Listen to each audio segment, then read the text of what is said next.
तो स्टूडेंट्स, मैं हूं मयंक रावत और मैं अपने YouTube चैनल में आप सभी का हार्दिक स्वागत करता हूं। तो बच्चों, लास्ट लेक्चर में हमने क्या किया था? तो लास्ट लेक्चर में बच्चों हमने जर्नी इनसाइड द एटम का सबसे पहले इंट्रोडक्शन पार्ट देखा था। इंट्रोडक्शन पार्ट के बाद हमने बात की थी कि आपके जो एटम होते हैं वो सबसे छोटे पार्टिकल होते हैं। आपके जो एटम होते हैं वो सबसे छोटे पार्टिकल होते हैं, टाइनी से पार्टिकल होते हैं कि जिनको आप फर्दर डिवाइड नहीं कर सकते उनको आप क्या कहोगे बच्चों? एटम। उसके बाद हमने क्या देखा बच्चों? उसके बाद हमने कैथोड रे ट्यूब एक एक्सपेरिमेंट देखा था। हमने क्या देखा था बच्चों? कैथोड रे ट्यूब एक्सपेरिमेंट देखा था कि जिसमें क्या होता था कि जिसमें हमने सबसे पहले तो वैक्यूम कंडीशन अप्लाई की थी। वैक्यूम कंडीशन यानी कि जहां पर 0% एयर है। उसके बाद हमने हाई वोल्टेज पे जब दो इलेक्ट्रोड थे, एक इलेक्ट्रोड एज एनोड काम करता था, एक इलेक्ट्रोड एज कैथोड काम करता था। उसके बाद बच्चों हमने क्या किया, तो उस पे हाई वोल्टेज अप्लाई किया तो हमको ये मालूम हुआ कि जो कैथोड है, जो नेगेटिवली चार्ज होता है, तो वहां से आपकी कुछ जो रेस है वो एनोड की ओर गए कि जिनको हमने क्या नाम दिया बच्चों? इलेक्ट्रॉन नाम दिया बच्चों। क्या नाम दिया? इलेक्ट्रॉन नाम दिया। ठीक है बच्चों, चलिए। तो आज हम क्या करेंगे बच्चों? तो जे थॉमसन जी का कैथोड रे ट्यूब एक्सपेरिमेंट हमने उस दिन देखा था। आज हम उनका एक और एक्सपेरिमेंट देखेंगे, प्लम पुडिंग देखेंगे। ठीक है, चलो देखते हैं। तो थॉमसन जी ने क्या कहा बच्चों? तो मान लो कि मेरे पास ही बच्चों वाटरमेलन है। क्या है बच्चों? वाटरमेलन है। मेरे पास वाटरमेलन है, तो वाटरमेलन तो आप सभी ने खाया ही है। चलिए, तो वाटरमेलन में बच्चों ज्यादातर जो हिस्सा होता है वाटरमेलन में, वो हिस्सा कैसा होता है बच्चों? रेड। कौन से कलर का होता है बच्चों? Red edible part. आपके वाटरमेलन में ज्यादातर जो हिस्सा होता है वो रेड कलर का होता है। ठीक है, और उसके बाद उनमें जो सीड होते हैं ब्लैक कलर के, वो क्या होते हैं बच्चे? एम्बेडेड होते हैं। आपके जो वाटरमेलन में जो सीड होते हैं वो क्या है तो बच्चों? एम्बेडेड होते हैं। ये क्या है बच्चों? आपके सीड है। तो थॉमसन जी ने क्या कहा बच्चों? जैसे कि मान लो कि आपके पास जिस तरह से वाटरमेलन में जो रेड एडिबल पार्ट होता है वो एज ए प्रोटॉन काम करता है, और आपके जो सीड है वो एज ए इलेक्ट्रॉन काम करते हैं। यानी कि थॉमसन जी ने आपका जो एटम था, एटम की कंपैरिजन किससे करी? तो प्लम पुडिंग से या फिर वाटरमेलन से। थॉमसन जी ने आपका जो एटम था, तो एटम की कंपैरिजन किससे करी? तो वाटरमेलन से करी। उन्होंने क्या कहा कि आपका जो वाटरमेलन होता है, तो वाटरमेलन में ज्यादातर जो हिस्सा रहता है वो रेड कलर का रहता है। यानी कि आपके एटम में भी ज्यादातर हिस्सा क्या होगा? प्रोटॉन होगा। ज्यादातर हिस्सा क्या होगा बच्चों? प्रोटॉन होगा। और जो इलेक्ट्रॉन होंगे वो क्या होंगे? उसके अंदर एम्बेडेड होंगे। क्या होंगे बच्चों? उसके अंदर एम्बेडेड होंगे। क्लियर बच्चों? फिर से Thompson model of an atom भी कहते हैं इसको।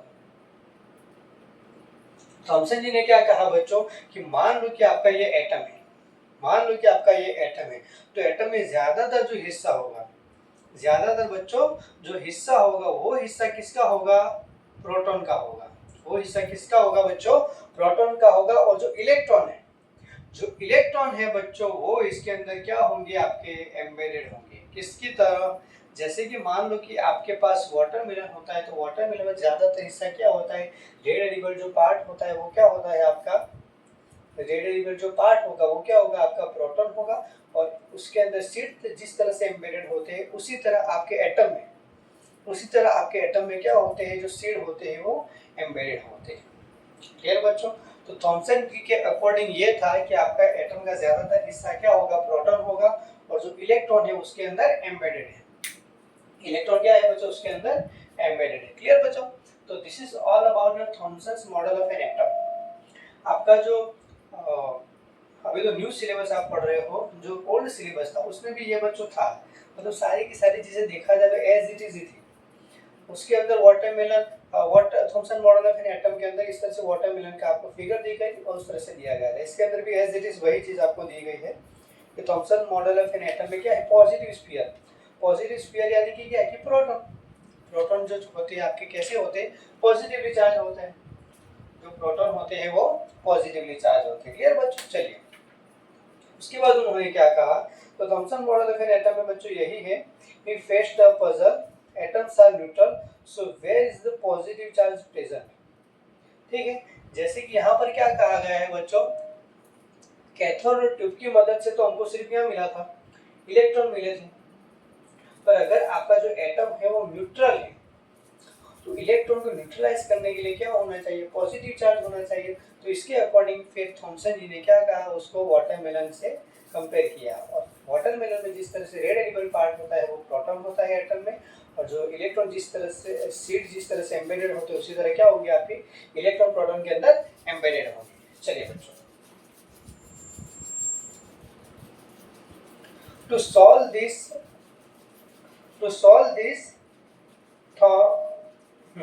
Thomson proposed the atom to be a sphere of positively charged with electron distributed throughout it.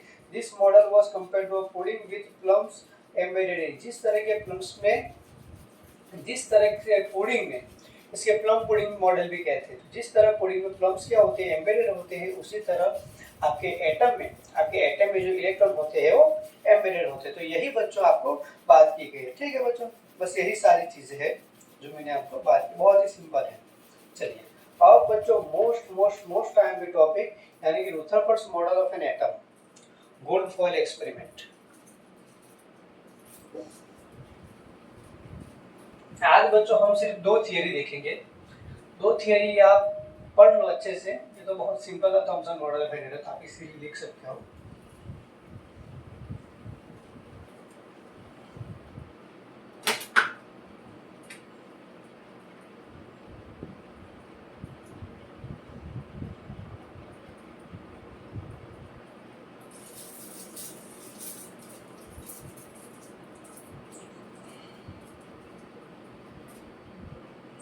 रुथरफोर्ड्स model of an atom. चलिए बच्चों, तो रुथरफोर्ड जी ने क्या कहा बच्चों, ध्यान दीजिएगा यहाँ। रुथरफोर्ड जी ने गोल्ड फॉइल, बच्चों रुथरफोर्ड जी ने क्या करा, तो 100 नैनोमीटर विथ, 100 नैनोमीटर विथ यानी कि मोटाई वाली 100 नैनोमीटर विथ गोल्ड फॉइल ली और उस पे उन्होंने अल्फा पार्टिकल की बॉम्बार्डिंग की। क्या किया बच्चों, रुथरफोर्ड जी ने गोल्ड फॉइल ली, कौन सी गोल्ड फॉइल ली, 100 नैनोमीटर की अल्फा, 100 नैनोमीटर की गोल्ड फॉइल ली और उस पे अल्फा पार्टिकल का क्या किया बच्चों, बॉम्बार्डिंग की, बॉम्बार्डिंग की। चलिए, जो अल्फा पार्टिकल है बच्चों वो कैसे होते हैं, उनका जो मास होता है वो 4 यूनिट मास होता है। यानी कि उसके अंदर क्या होता है, तो दो प्रोटॉन होते हैं एंड दो क्या होते हैं, आपके न्यूट्रॉन होते हैं। आपके दो प्रोटॉन होते हैं एंड दो न्यूट्रॉन होते हैं, और उनका जो मास होता है, एटॉमिक मास होता है वो 4 यूनिट होता है। चलिए, गोल्ड फॉइल जो होता है, गोल्ड फॉइल या कोई भी मेटल हो, उसके अंदर में जो जनरली क्या होता है, आपके एटम होते हैं। ठीक है बच्चों, क्या होते हैं, आपके एटम होते हैं। चलिए इस तरह से मान लो कि आपके एटम, ये समझने वाला बच्चों इंपॉर्टेंट टॉपिक है, ध्यान देना है यहाँ पर। चलिए, तो जैसे कि जो अल्फा पार्टिकल होते हैं बच्चों वो पॉजिटिवली चार्ज पार्टिकल होते हैं। आपके जो अल्फा पार्टिकल होते हैं वो जनरली पॉजिटिवली चार्ज पार्टिकल होते हैं, यानी कि उनका जो चार्ज होता है वो पॉजिटिव होता है। तो सीधी सी बात है, जो पॉजिटिव को क्या होगा, वो रिपेल करेगा। ठीक है, पॉजिटिव को क्या करेगा, जनरली रिपेल करेगा। अब समझो यहाँ पर बच्चों, थॉमसन जी के अकॉर्डिंग क्या था कि आपका जो एटम है वो पॉजिटिवली चार्ज पार्टिकल से बना हुआ है। आपका जो एटम है वो पॉजिटिवली चार्ज पार्टिकल से बना हुआ है। यानी बच्चों क्या, कि जैसे कि मान लो कि यहाँ पर मैं अल्फा पार्टिकल को अप्लाई करता, बॉम्बार्डिंग करता हूँ, तो यहाँ पर ज्यादातर चांसेस क्या है, ज्यादातर बच्चों चांसेस यही है कि मान लो कि यहाँ पर जो पॉजिटिवली चार्ज पार्टिकल है, जो प्लस चार्ज है, वो प्लस चार्ज मान लो कि कम है, उसका जो मास है वो कम है या फिर कम एक्टिव है, तो सीधी सी बात है कि सारे के सारे जो पार्टिकल है वो एज इट इज पास होने जाने चाहिए। सारे के सारे जो अल्फा पार्टिकल है वो एज इट इज पास होने चाहिए। या फिर दूसरी चांसेस क्या है, मान लो कि प्लस प्लस को क्या करता है, रेपेल करता है। ठीक है, अल्फा पार्टिकल कौन सा चार्ज है आपका, पॉजिटिवली चार्ज पार्टिकल है, तो जो प्लस होता है वो प्लस को क्या करता है बच्चों, रेपेल करता है। तो यहाँ पर अगर रिपल्शन हो तो रिपल्शन भी क्या होगा, आपका मैक्सिमम अमाउंट में होना चाहिए। आपका क्या होना चाहिए, मैक्सिमम एंगल में होना चाहिए। क्या होना चाहिए बच्चों, मैक्सिमम एंगल में आपका रिपल्शन होना चाहिए। ठीक है, पर यहाँ पर बच्चों क्या हुआ, यहाँ पर दोनों चीजों में से कोई भी चीज आपकी अप्लाई नहीं हुई, कोई भी चीज आपको ऑब्जर्वेशन में देखने को नहीं मिली। फिर से एक बार बच्चों, Thompson model of an atom क्या कहता है, आपका जो एटम होता है वो पॉजिटिवली चार्ज में डिस्ट्रीब्यूटेड होता है और आपके जो इलेक्ट्रॉन होते हैं वो एम्बेडेड होते हैं। और रुथरफर्ड जी ने क्या कहा, रुथरफर्ड जी ने अल्फा पार्टिकल की बॉम्ब बाइंडिंग की गोल्ड फॉइल पे। पर यहाँ पर आपको ये देखने को मिला कि अगर अल्फा पार्टिकल जो है वो पॉजिटिवली चार्ज पार्टिकल है तो सीधी सी बात है, दो चांसेस होने चाहिए, या तो वो एज इट इज पास हो जाए, एज इट इज को क्या हो बच्चों, पास हो जाए, और मान लो कि डिफ्लेक्शन होता भी है तो मैक्सिमम एंगल पे होना चाहिए। क्या होना चाहिए बच्चों, मैक्सिमम एंगल पे होना चाहिए। चलिए बच्चों, होता क्या है समझते हैं। मान लो कि यहाँ पर अल्फा पार्टिकल की बॉम्ब बाइंडिंग उन्होंने की, तो इस तरह से बॉम्ब बाइंडिंग हुई। समझो, यहाँ पर देखो, समझना बच्चों, इस चीज को समझना बहुत ही इंपॉर्टेंट टॉपिक है।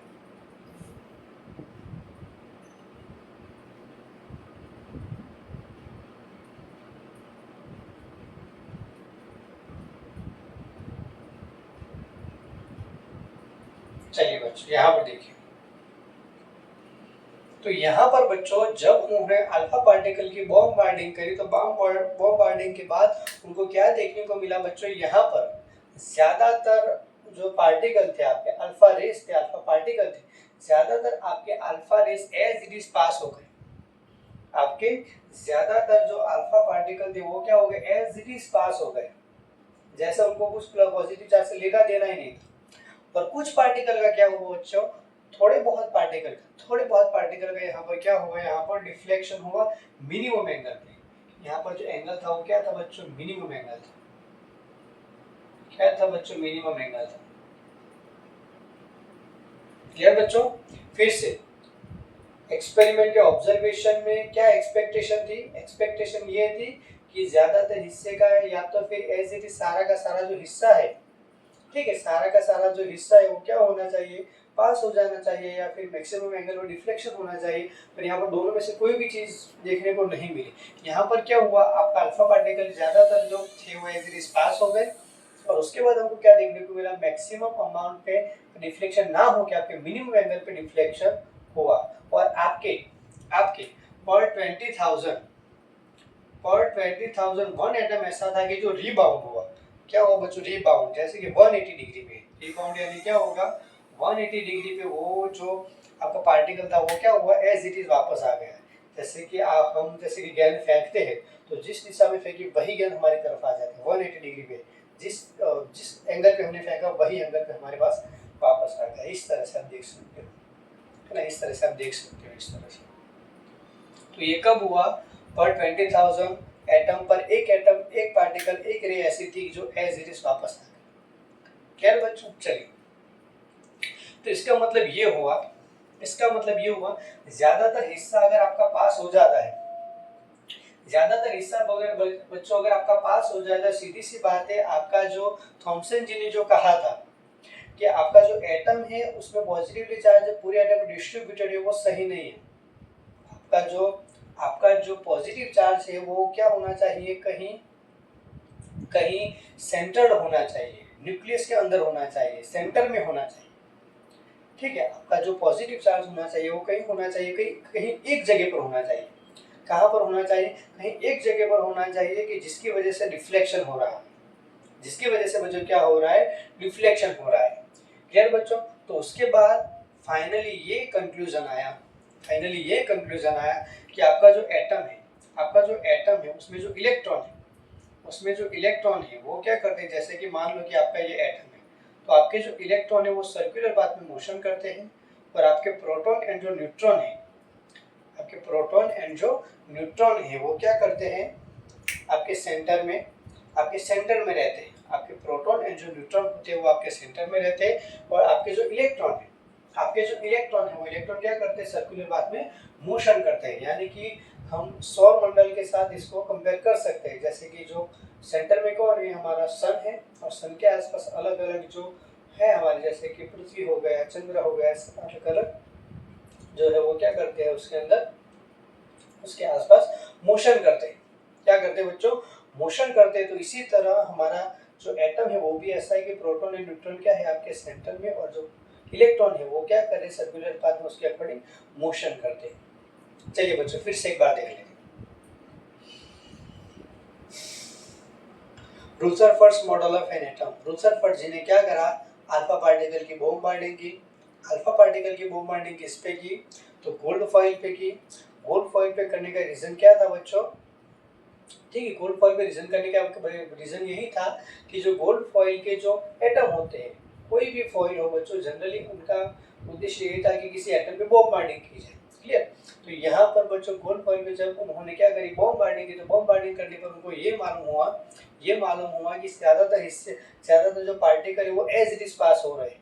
एज इट इज पास होने का मतलब ये है कि आपका जो पॉजिटिव चार्ज है वो पूरे एटम में डिस्ट्रीब्यूटेड नहीं है, बल्कि एक जगह पर सेंटर में है। कहाँ पर है वो बच्चों, एक सेंटर में है। जैसे कि यहाँ पर उन्होंने फाइनली ये बताया कि जो प्रोटॉन और न्यूट्रॉन जो होते हैं वो बीच में रहते हैं, यानी कि सेंटर में रहते हैं, और जो इलेक्ट्रॉन होते हैं वो सर्कुलर पाथ में मोशन करते हैं। क्लियर बच्चों। तो this is all about your Rutherford model of an atom. बहुत इंपॉर्टेंट टॉपिक है बच्चों। एक्सपेक्टेशन क्या थी कि आपका ज्यादातर हिस्सा क्या होना चाहिए बच्चों, यहाँ पर पास हो जाना चाहिए। अगर रिफ्लेक्शन भी हो रहा है तो मैक्सिमम अमाउंट में होना चाहिए, पर ऐसा कुछ भी नहीं हुआ। यहाँ पर ज्यादातर हिस्सा पास तो हुआ, और जो डिफ्लेक्शन था वो भी मिनिमम एंगल पे हुआ। क्या हुआ, मिनिमम एंगल पे हुआ, और पर 20,001 एटम क्या हुआ, 180 डिग्री पे रीबाउंस हो गया। मतलब जिस एंगल से गया था उस एंगल पे क्या आ गया, वापस आ गया। चलो दूसरी बात, अब रुदरफोर्ड जी की वो जो लिमिटेशन क्या थी,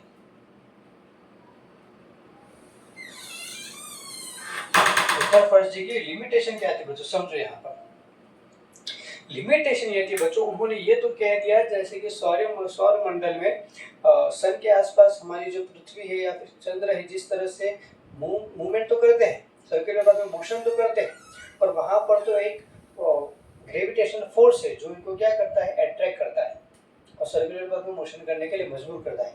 पर यहाँ पर मान लो कि जो इलेक्ट्रॉन है, जैसे कि मान लो ये है, जैसे कि ये मेरा सेंटर हो गया और ये मेरा एटम हो गया, और मान लो कि इलेक्ट्रॉन यहाँ पर है।